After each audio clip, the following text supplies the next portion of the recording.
Hi guys, welcome to Sid's Fables. I'm Sid, and today we're gonna talk about side characters. Now, side characters are pretty important.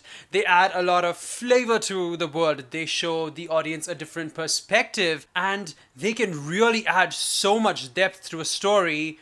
But this can only be done if these characters are written well. So today, I'm gonna give you 3 tips that will help you write some great side characters. Now, the first tip is a stylistic choice.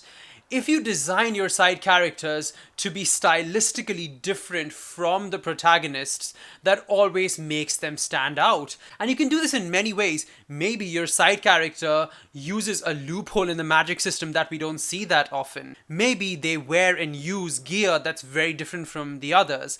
This is actually a very simple way to make any side character quite noticeable, even sometimes when they do have a very small amount of screen time. Now, one great example is Frozone from The Incredibles. While the main characters wear red and black, Frozone wears white and blue, and this stylistic choice already makes him stand out from the Incredibles family when he is on screen with them.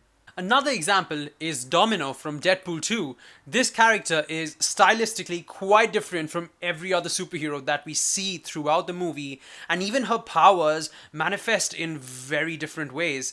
They're not direct and on the surface, but you do need to see her in specific situations for her powers to truly shine. And this stylistic combination makes her quite different and quite noticeable, even though the screen time she gets is not as much as the main characters.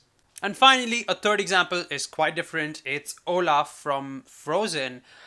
He's a walking, talking, sentient snowman in a world of humans. And he's funny, he stands out, he's memorable. Stylistic choice can lead to good side characters. The second point is impact. What type of an impact do these side characters have on your main protagonist? How do their subplots feed the main plot of the story? Side characters that alter some parts of the main protagonists are always memorable, especially if those changes stick around. One example of this is Hama from Avatar: The Last Airbender. First of all, this character invented a new type of bending known as blood bending, which we see throughout the show after the appearance of this character. Beyond that, Hama challenged the moral compass of Katara and taught her bloodbending. In the beginning, we definitely see Katara resisting this change, where she refuses to use bloodbending. But later in the show, we do see her use bloodbending as an act of revenge. This moral shift in a character that is so stark, where they go from being against a concept to using it, is a very clear depiction of the impact that a side character can have on your main protagonist. Another example is the Ancient One from Doctor Strange. This character teaches Dr. Stephen Strange everything that he knows, and beyond that, she does also challenge his moral compass. She draws her power from the dark dimension, which is something that Doctor Strange is very against. This does lead to a rift in between them, but in many ways, the Ancient One shaped Doctor Strange's view of magic and power. And finally, let's talk about Cedric Diggory from Harry Potter.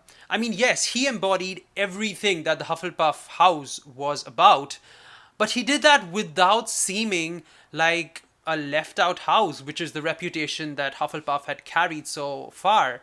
And besides from being such a good representation of the house, this character marks a very pivotal moment in Harry's journey. His death marks the end of Harry's childhood. It's the first time that Harry truly experiences death and sees the threat that Lord Voldemort is. Cedric's death is a very important event that forever alters Harry's path going forward.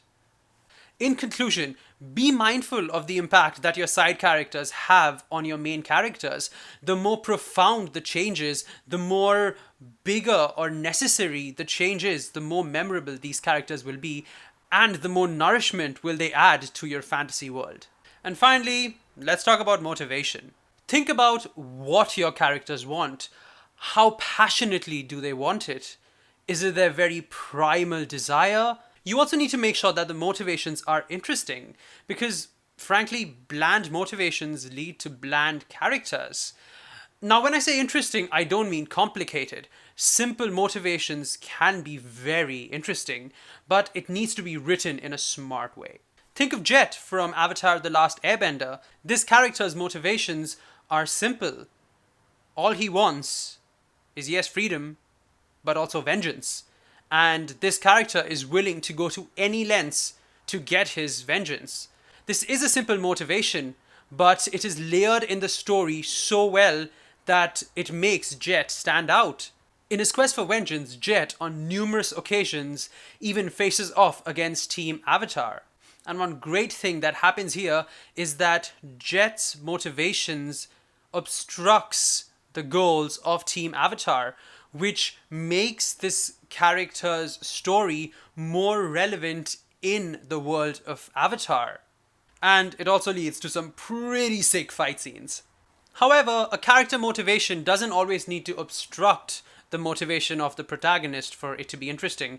It can even align with the motivation of your protagonists.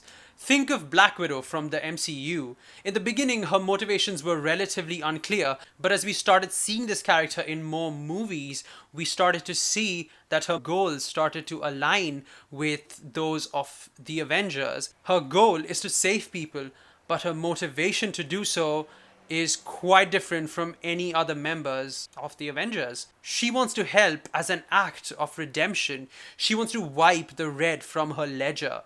This dark motivation that leads to the achievement of a more principled goal, I would say, makes Black Widow a very interesting character that honestly all of us fans fell in love with very early on. And here's your bonus tip. One easy way to make any side character memorable is make them a slapstick character. And by slapstick, I mean that the repeated misfortunes of this character makes us laugh and we kind of love it. Think of the Cabbage Man from Avatar: The Last Airbender. He's constantly crying about the fact that his cabbages are getting destroyed. Or even think of Scrat from the Ice Age films. All that poor prehistoric squirrel wants is his acorn, and we can't help laugh at his misfortunes constantly. So that is a very easy way to make a side character memorable. Anyway guys, thank you so much for watching this video. I really hope you learned something from it. If you have any questions, any suggestions, please feel free to leave them in the comment section down below. I upload new videos every other week, so please stay tuned. You can subscribe to my channel right there and check out some more videos right there. I will see you later. Take care.